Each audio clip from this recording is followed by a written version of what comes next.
안녕하세요. 오늘의 데일리 뉴스레터에 오신 것을 환영합니다. 지난 국군의 날 군사 퍼레이드에 LSAM과 현무 등 한국형 삼축 체계가 첫 선을 보인다고 해서 큰 주목을 받았습니다. 그런데 많은 이들이 엄청 기대했던 현무호가 모습을 드러내지 않아 큰 아쉬움을 주었습니다. 이에 한 네티즌이 커뮤니티에 20륜짜리 현무호 미사일을 3D로 만들어서 올렸습니다. 10톤짜리 괴물 미사일이라면 이러한 형태가 될 것이라고 했는데 3D로 봐도 굉장해 보였습니다. 최근 한국 국방부가 발표한 잠수함용 괴물 미사일이 주목되고 있습니다.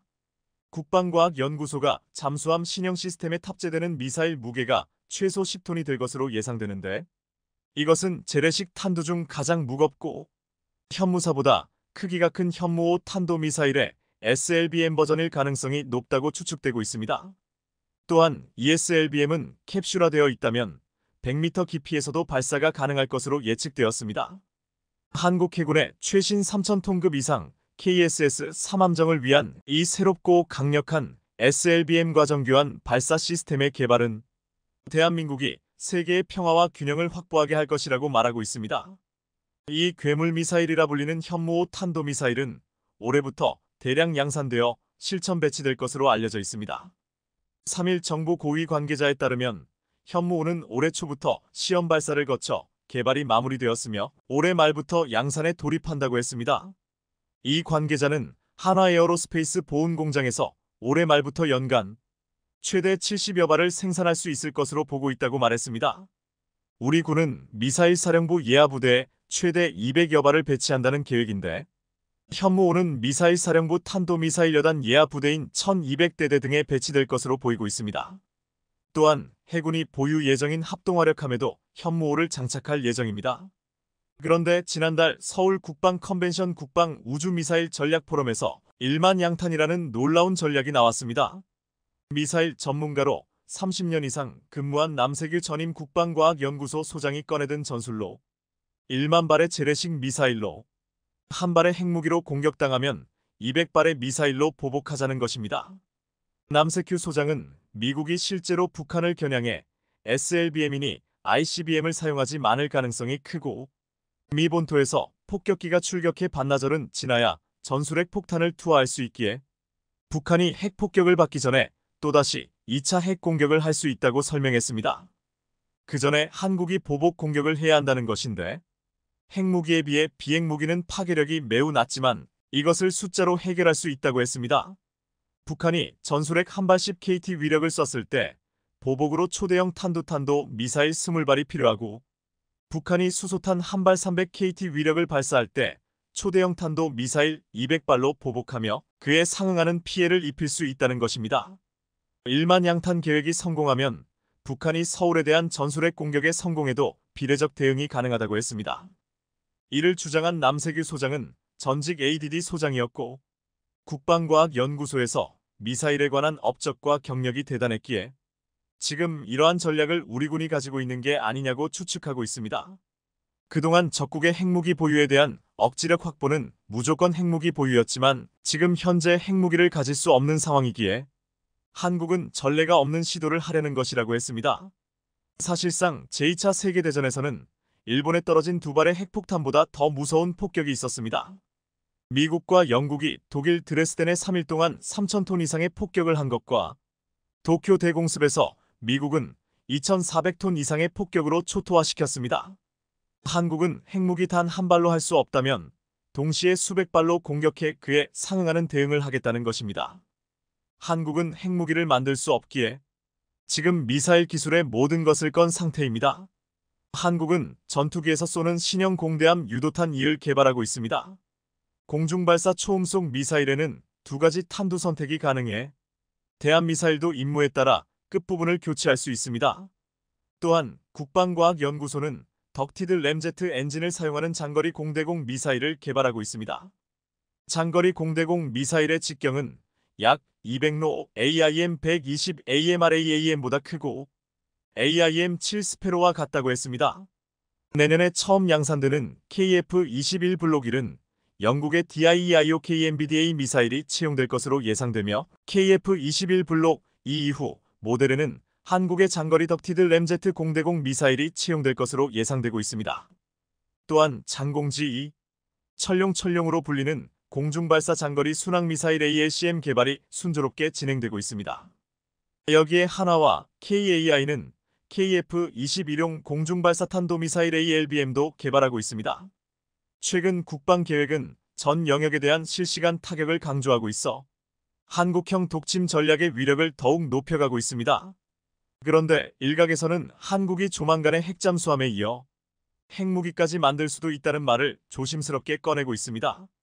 지난 4일 미국 시카고 국제문제협의회 CCGA는 지난달 718일 성인 3,242명을 대상으로 조사한 여론조사 결과를 공개했습니다. 북한이 한국을 침공할 시 미군이 한국을 방어해야 하냐라는 질문이었습니다. 여기서 미군이 한국을 방어해야 한다고 응답한 비율은 50%였고 49%가 반대했습니다. 지난해 63%가 찬성했지만 1년 만에 큰 폭으로 하락한 것입니다. 이렇게 낮아진 이유가 공화당 지지층에서 부정적인 여론이 커졌기 때문입니다. 바이든의 민주당은 한국이 핵개발을 하지 말고 미국이 지켜주겠다는 말을 하고 있으나 과거 트럼프가 지휘했던 공화당은 미국이 왜 지켜주냐며 한국이 스스로 지키라고 말하며 주한미군 철수까지 거론하고 미국에게 큰 대가를 지불하라고 했습니다. 그런데 최근 놀라운 보도가 나와 미국 사회를 술렁이게 했습니다. 내년 11월 미국 대선에서 트럼프 전 미국 대통령이 바이든 대통령을 10% 가까이 이기는 여론조사 결과가 나왔습니다. 위싱턴 포스트지는 ABC 방송과 공동으로 지난달 1521 전국의 유권자일 0.006명을 대상으로 여론조사를 실시한 결과 트럼프 전 대통령 지지율은 51%, 바이든 대통령은 42%를 기록해 두 후보 간 차이가 9%포인트를 기록했다고 전했습니다. 지금 분위기라면 트럼프가 재집권을 할 수도 있다는 것인데 트럼프가 다시 집권하면 정말로 과거에 한국의 핵개발을 허용하겠다는 말을 실행에 옮길 수도 있다고 보도 있습니다. 뉴욕타임즈는 한국이 핵탄두 4,300개 이상을 제조할 수 있는 능력과 핵물질을 갖고 있다고 말하며 우리나라가 24개 원자로에서 나오는 재처리 물질에서 핵탄두 제조에 사용하는 방대한 양의 플루토늄을 추출할 수 있고 6개월 안에 핵무기를 만들 수 있다고 단언했습니다. 또한 경주에 건설 중인 소형 원자로는 앞으로 핵잠수함 개발용으로 쓰일 것이라고도 했습니다. 과거 트럼프 정권은 한국에게 탄두 중량과 미사일 사거리 제한을 풀어주었고 고체 연료 사용 제한까지 풀어주었습니다. 만약에 집권이 더 이어졌다면 핵잠수함까지 한국은 만들 수 있을 것으로 보았습니다.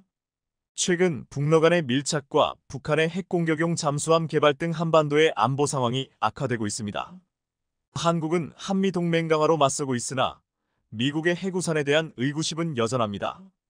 국내에서는 독자 핵문장에 찬성하는 여론이 60%가 넘어가고 있습니다. 한 전문가는 한국의 핵무장이 일시적으로 한국의 국제 위상에 타격을 줄 수는 있지만 프랑스와 인도는 미국의 반대에도 불구하고 핵보유를 선택하였고 결국 미국의 인정을 받아 국제적 위상이 훨씬 높아졌다고 했습니다. 이에 한국도 지금 핵무기를 만들 준비를 해놓아야 한다고 주장했습니다. 많은 이들은 한국이 미국에게만 의존할 수 없다며 일만 양탄 전략을 구현하는 동시에 핵무기 개발도 준비해야 한다고 말하고 있습니다.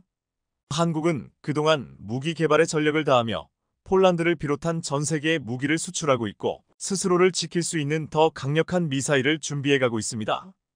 영국도 레드백을 선택하고 영국 생산 라인을 가동해줬으면 좋겠다. 호주가 LAND-400 보병 전투차탕 사업에서 레드백을 선택한 것에 지금 유럽에서는 엄청난 충격과 함께 한국산에 대한 얼망이 생겨나고 있습니다.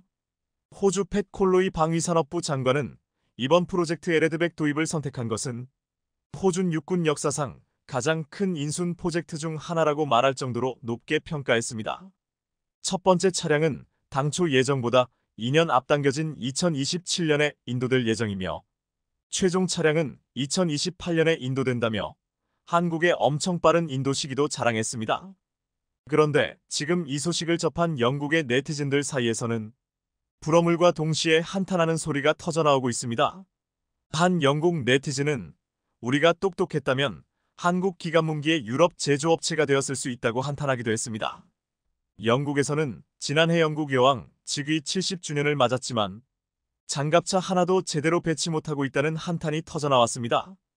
영국군의 차기 정찰 장갑차로 큰 기대를 받으며 야심차게 개발 중인 에이젝스가 큰 문제에 봉착하면서 이를 해결하지 못하고 계속 표류 중이었기 때문이었습니다. 에이젝스는 스페인과 오스트리아의 기업 ASCOD 장갑차의 업그레이드형으로 이 기업이 미국의 제너럴 다이내믹스에게 인수된 후에도 개발을 지속했습니다. 그런데 지난해 6월 영국 방위산업 분석가 니콜라스 드러먼드는 에이젝스 장갑차에 대한 충격적인 상황을 전했습니다. 오늘 에이젝스 장갑차에 대한 또 다른 보고서가 나왔습니다. 우리는 그것을 고치기 위해서 무엇을 해야 하는지, 시간이 얼마나 걸릴지, 비용이 얼마나 투입돼야 하는지, 누가 지불할 것인지, 그리고 영국 육군에 언제 인도될지 아무도 모릅니다. 이 보고가 나오자 영국 내에서는 충격받은 모습이 역력했습니다. 영국은 지난 2014년 제너럴 다이내믹스 UK와 계약을 맺고 약 35억 파운드 약 5조 6천억 원에 589대를 도입하기로 계약을 맺었습니다. 이렇게 계약을 맺은 에이젝스 장갑차는 2017년에 인도가 시작필 예정이었는데 현재까지 단 26대밖에 인도되지 않았습니다. 그동안 32억 파운드 약 5조 원을 지불했기에 원래 대당 113억 원 정도의 가격이 결국 대당 약 2천억 원을 지불한 셈이 된 것입니다. 그런데 이미 인도된 대당 2천억 원의 26대도 무용지불이라고 했습니다. 에이젝스 장갑차가 이렇게 생산이 늦어지는 이유가 지난 2021년에 밝혀졌는데 설계 문제 등 총체적인 문제가 있었지만 가장 큰 것은 엄청난 전동과 소음 때문이었습니다. 에이젝스 장갑차 테스트 준행 때 탑승자들은 소음으로 인해 청각 손상을 입을 정도였습니다. 실제로 전투 차량 시험에서 20명의 영국 군인들이 청력을 잃었습니다.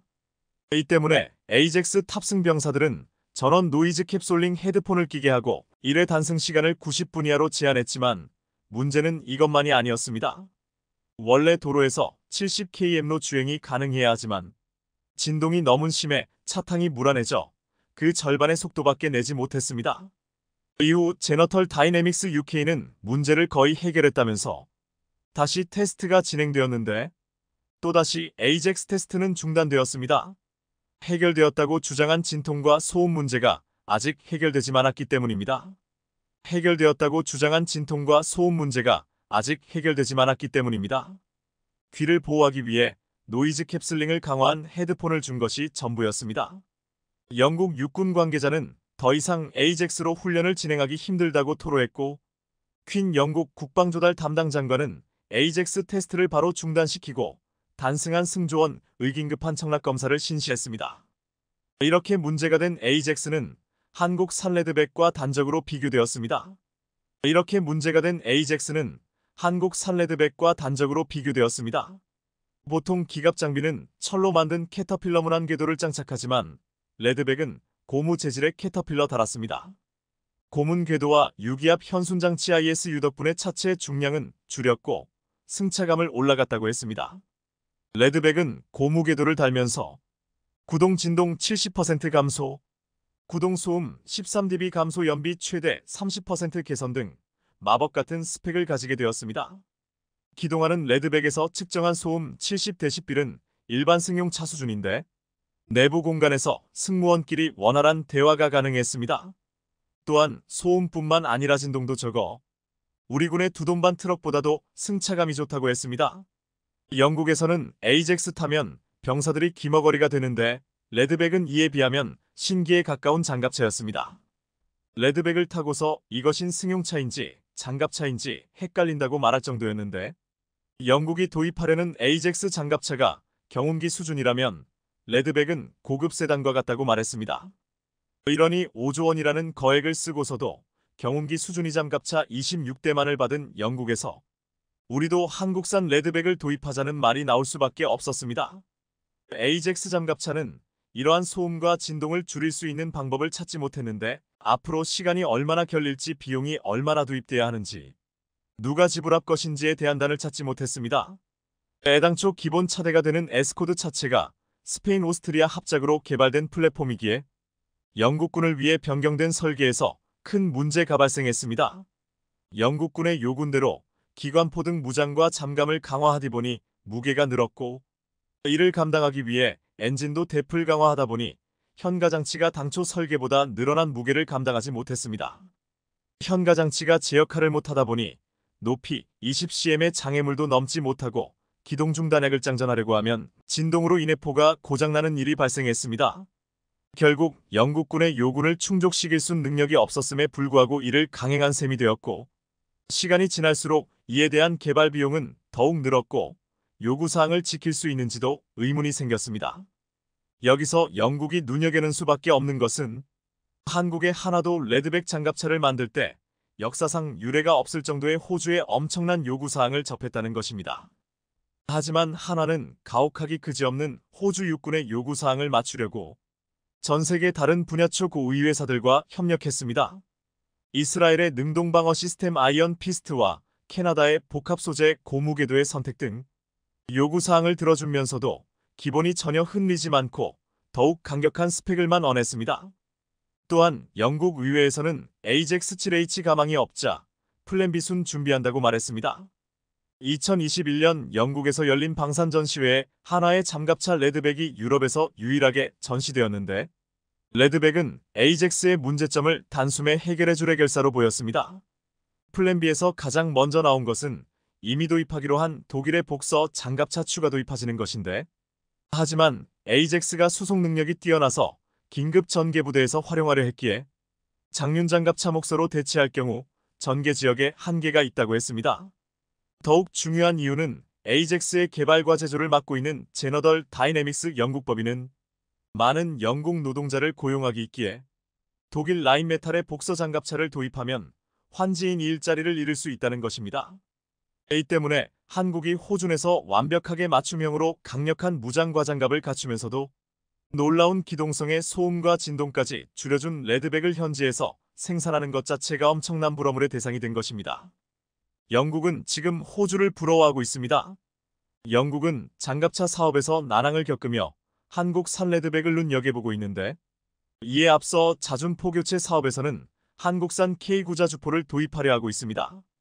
기본 K9의 성능 개량 버전인 K9A는 레드백과 같은 K9 차대를 쓰고 있는데, 중요한 것은 레드백에 들어간 복합 소재 고문 궤도를 쓰면서 소음을 줄이고 연료 효율성까지 높였다는 것입니다.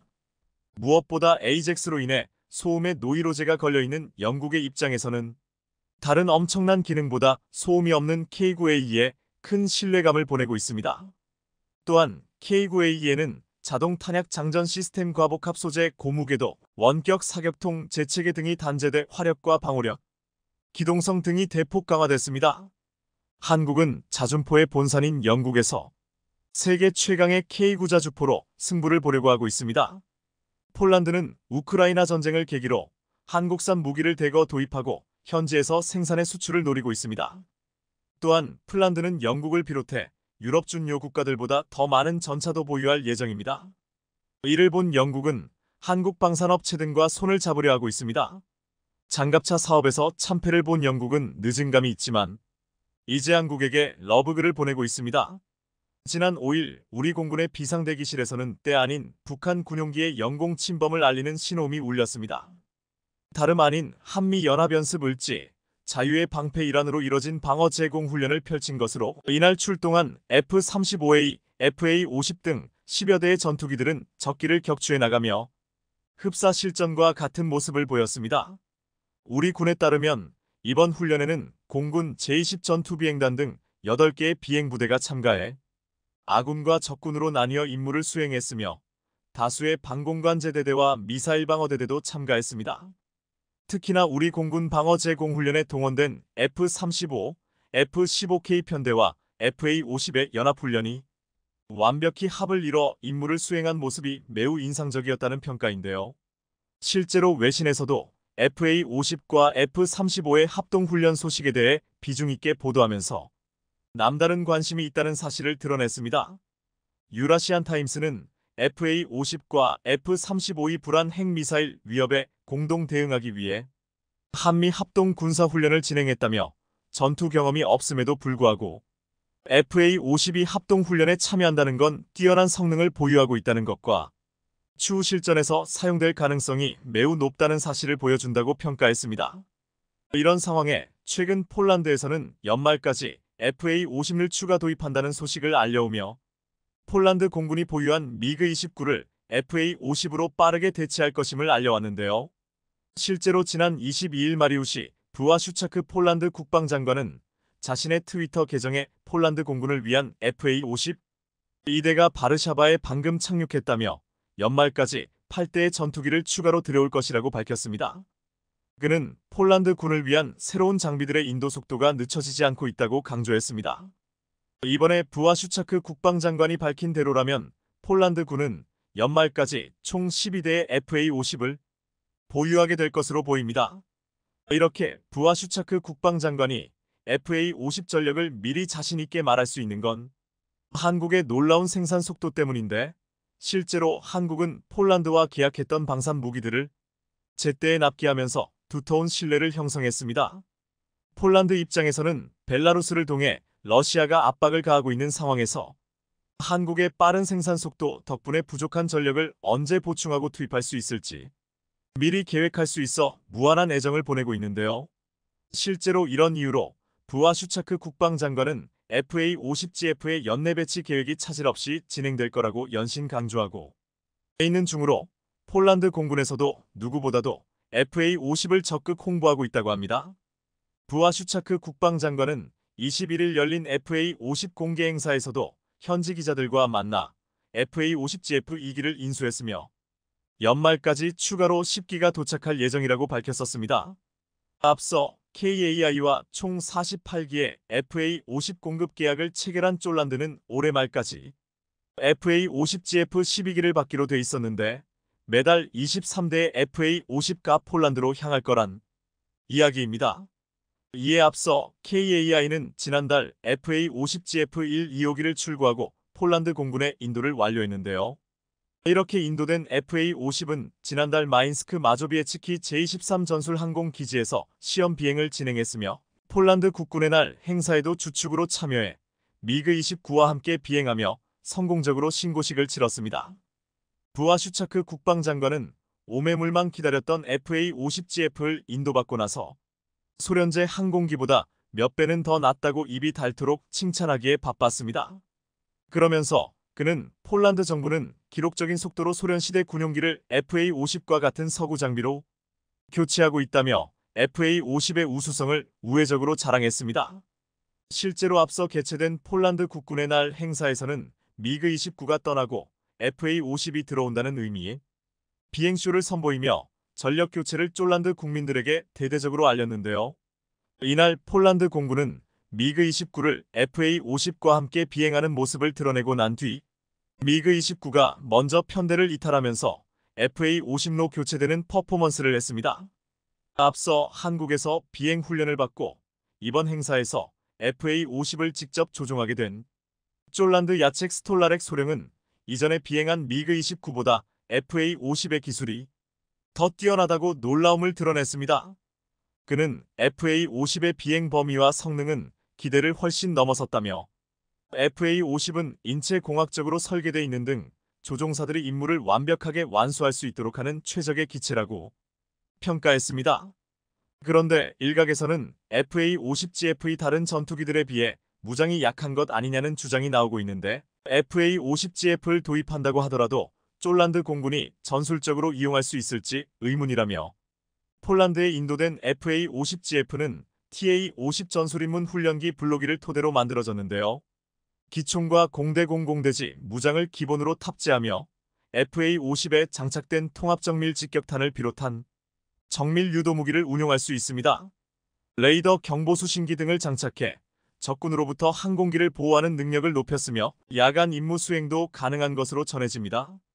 그런데 FA-50GF의 경우 폴란드가 우크라이나에게 미그-29를 공유하면서 전력 공백을 빠르게 메우기 위한 목적이 가장 컸기에 상대적으로 무장이 약할 수 있지만 앞으로 폴란드에 공급할 FA-50PL은 블록 20 버전으로 이런 쓸데없는 걱정을 하지 않아도 될 것 같은데요. 실제로 폴란드 공군의 요구를 반영한 FA-50PL은 AESA 레이더인 팬텀 스트라이크를 탑재하며 공중급류 기능과 더불어 정밀 유도무기 등을 운용하는 능력도 갖출 전망입니다. 실제로 KAI는 FA-55PL에 대해 F-16 이상의 성능을 갖출 것이라고 밝혔습니다. 여기에 더해 스나이퍼 타겟팅 포드, 레이저, 유도폭탄 등으로 무장이 더욱더 강력해질 예정으로 폴란드에 배치된 FA-50GF 역시 나중에 블록 20으로 개량할 수 있기에 일각의 우려를 완전히 물식시킬 것으로 보입니다. 그것도 그럴 것이 사실 폴란드에서 FA-50 도입을 결정한 건 미그-29의 전력 공백을 메우기 위한 대체품이 아니라 러시아와 벨라루스를 대항하기 위한 핵심 무기로서 역할을 해줄 것으로 봤기 때문인데요. 현재 폴란드의 공군 전력은 48대를 보유한 F-16인데 여기에 더해 FA-50GF를 한국으로부터 도입하면서 이를 함께 운용해 러시아와 벨라루스에 타격을 주는 큰 그림을 그리고 있습니다. 폴란드 노박 사령관은 우크라이나 전에서 가장 위협적인 공중 공격은 지상 100m 고도에서 매우 낮게 비행하는 순항 미사일이라며 그런데 FA-50은 순항 미사일 탐지와 격추에 용이한 레이더가 있다고 강조했습니다. 애초부터 쫄란드는 FA-50 도입을 결정하면서 실전에 바로 투입할 계획이었으며 폴란드의 이런 기대에 부응해 FA-50은 F-16과 함께 바그너 그룹에 치명적인 타격을 줄 수 있을 것으로 보입니다. 이런 가운데 쫄란드는 FA-50 도입 계획을 밝힌 날 미 로키드 마틴과 1,400억 원에 달하는 또 다른 거래를 했는데요. 쫄란드 군비청이 로키드 마틴에 주약한 표적 식별장비 스나이퍼 어드밴스드 타겟팅 포드 ATP를 탑재하기 위해 구매 계약을 체결한 겁니다. 지난 18일 쫄란드는 FA-50 전투기에 로키드 마틴의 ANAAQ-33 스나이퍼 ATP 34대를 장착한다고 밝히면서 미국으로부터 스나이퍼 표적 포드를 공급받기로 했다고 밝혔습니다. 스나이퍼 ATP는 로키드 마틴이 제작한 3세대 타겟팅 포드로 전투기에 장착될 야간, 전천 후의 상황에서 지상 목표물을 식별, 자동 추적, 정밀 유도 지시 기능을 수행합니다. 이번에 도입하는 건 로키드 마틴 2세대 랜턴 타겟팅 포드의 후속 모델로 랜턴보다 탐지거리가 5배 늘어나 매우 정밀하게 장거리에서 목표물을 탐지하고 추적할 수 있게 해준다는 설명입니다. 사실 폴란드의 스나이퍼 ATP 구매는 올 상반기부터 추진됐는데 이는 원래 FA-50PL의 사양에 포함됐었습니다. 우리 군의 4.5세대 전투기 KF-16과 F-15에도 스나이퍼 ATP가 장착돼 있는 상태인데요. 이렇게 FA-50P에 스나이퍼 ATP까지 탑재돼 업그레이드 된다면 경공격기로 알려진 FA-50은 비로소 멀티를 제공 전투기인 F-16에 맞먹는 성능을 발휘할 수 있을 것으로 보입니다. 게다가 최근 한화에어로스페이스가 전투기 엔진 소재 국산화에 나서면서 한국 방산의 레벨업이 기대되고 있는 상황인데요.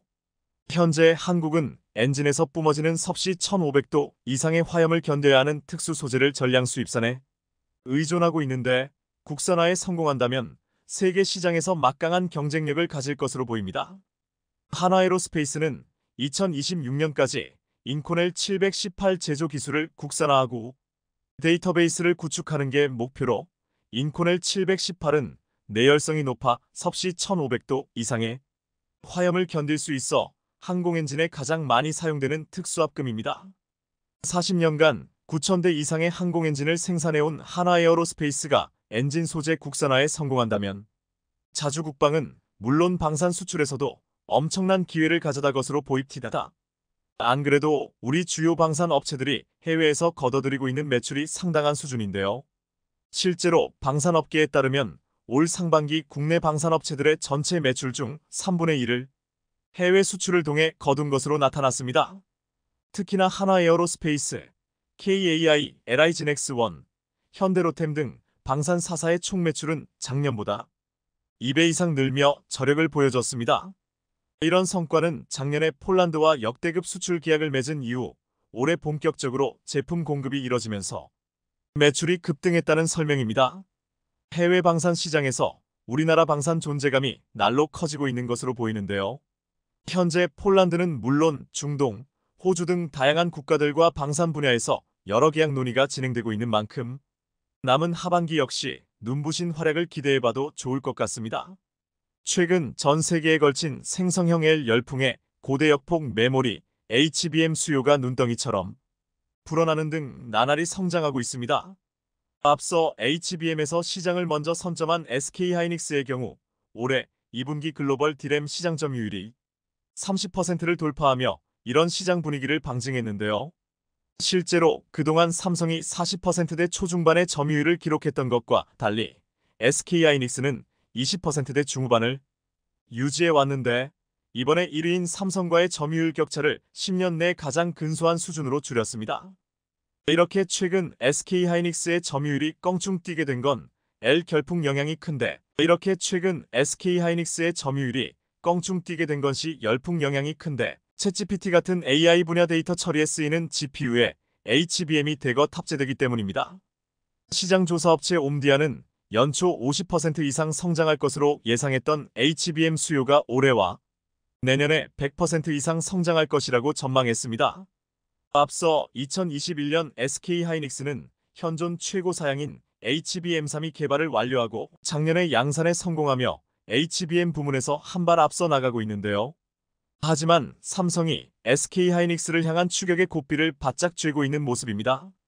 실제로 삼성이 올해 4분기부터 세계 1위 GPU 업체인 미국 엔비디아에 HBM3을 공급한다는 소식이 전해지는 등 반전의 기회를 잡은 건데요.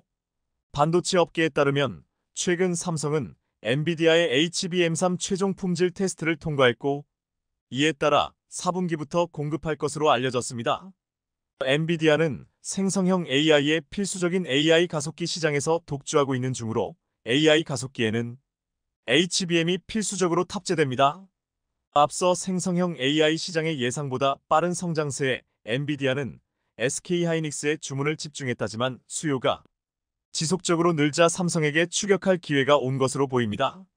시티증권은 삼성은 내년 중 HBM3 주요 공급사 중 하나로 자리 잡을 것이라며 내년에는 엔비디아가 사용하는 HBM3의 30%까지 공급할 수 있게 될 것이라고 전망했습니다.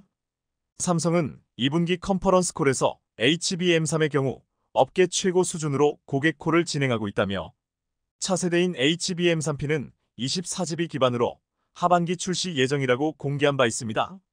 이렇듯 현재 SK하이닉스는 엔비디아에 독점 공급하고 있지만 삼성의 HBM3 공급 개시로 구도의 변화가 생기는 등 HBM 시장 선두 자리를 놓고 치열한 대격돌이 시작될 것으로 보이는데요.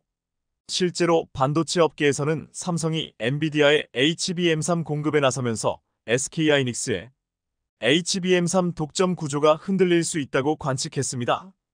특히나 삼성은 이런 변화 속에서 대용량 고성능의 D램을 미리 선보이면서 시장을 선점할 큰 그림을 그리고 있는데요. 지난 1일 삼성은 반도체 업계 최초로 12nm급 32GB DDR5 D램을 개발했다고 밝혔는데 32GB는 D램 단일칩 기준 역대 최대 용량입니다. 이에 따라 AI, 자율주행 등 첨단 기술 확산으로 확대되고 있는 고성능, 고효율 메모리칩 시장에서 삼성이 한 발 앞서 나가게 됐다는 평가가 나옵니다. 특히나 32GB DDR5 D램은 최근 수요가 폭증하고 있는 HBM의 생산성에도 도움을 줄 수 있습니다. SK하이닉스와 마이크론은 32GB 제품의 양산 시점을 내년으로 잡고 있는데 삼성이 이번에 치고 나가면서 메모리 세계 1위 기업으로서의 초격차를 확인시켰는데요. 상황이 이러자 증권가에서도 낙관적인 전망을 계속 내놓고 있는 중으로 삼성의 주가 역시 약 한 달 만에 7만원을 회복하며 반등의 조짐을 보였습니다.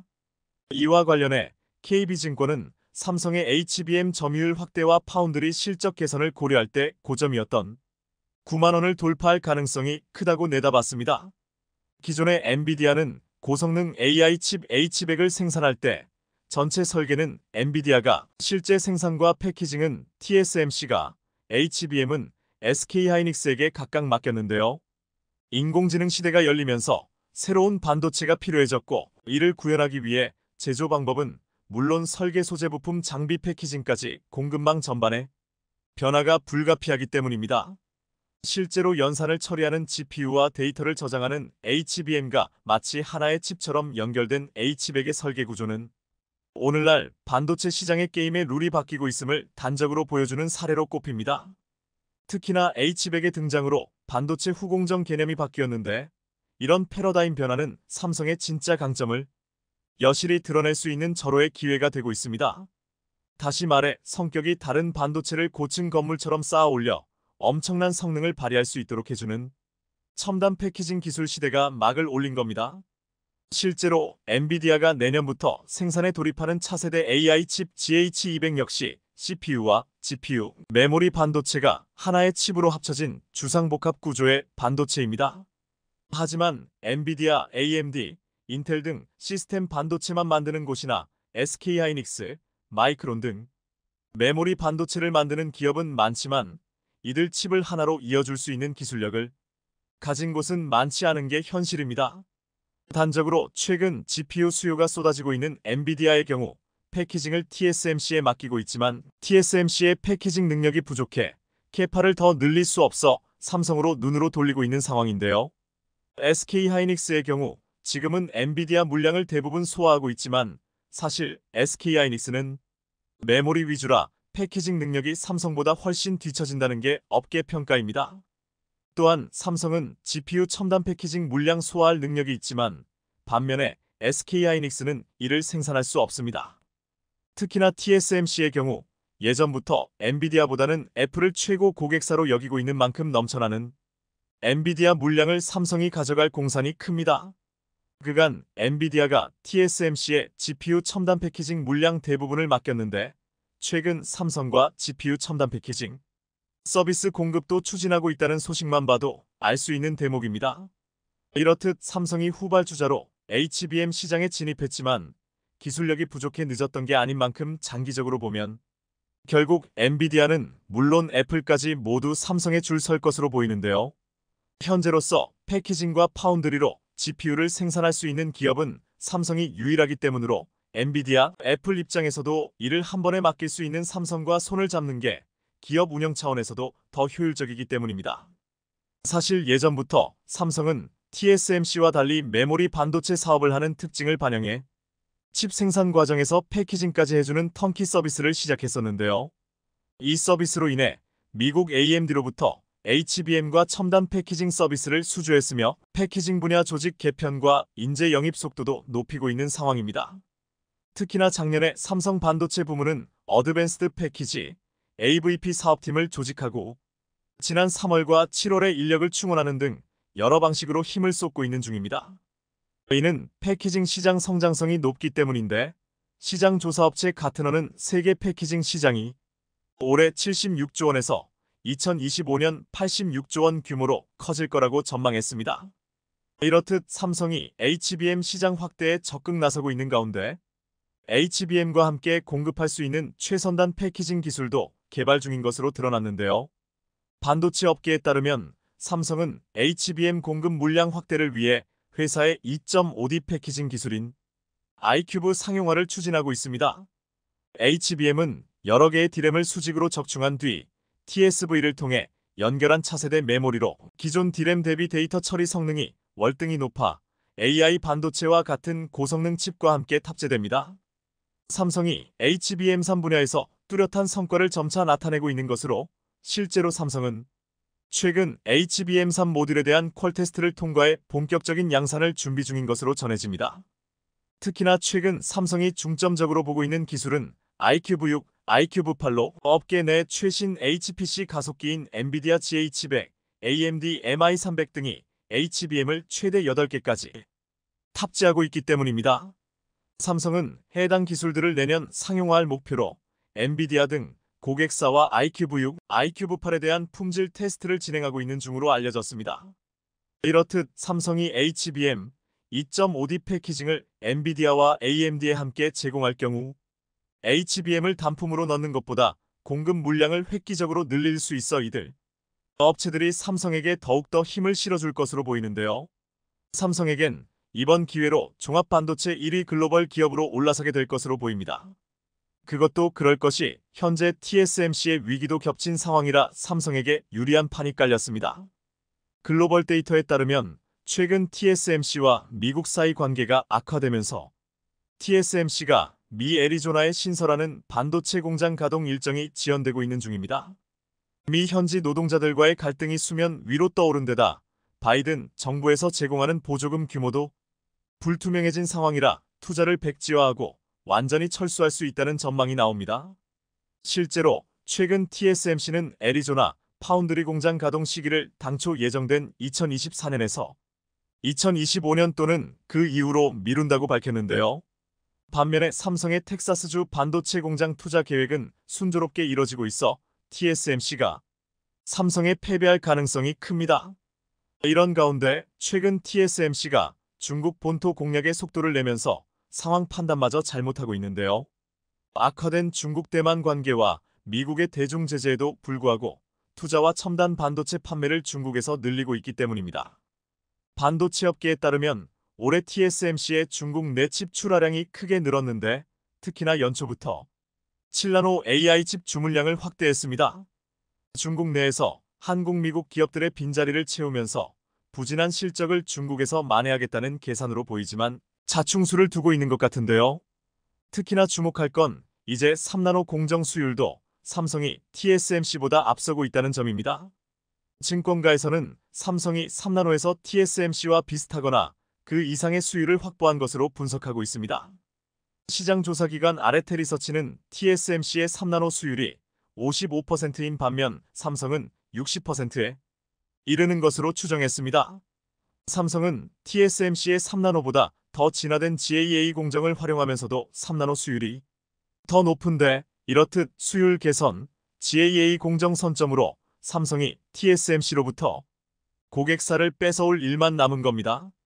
역시 삼성다운 면모를 보이고 있는데 이번에는 또 얼마나 놀라운 일을 만들어낼지 앞으로의 행보를 기대해 보겠습니다. 시청해주셔서 감사합니다.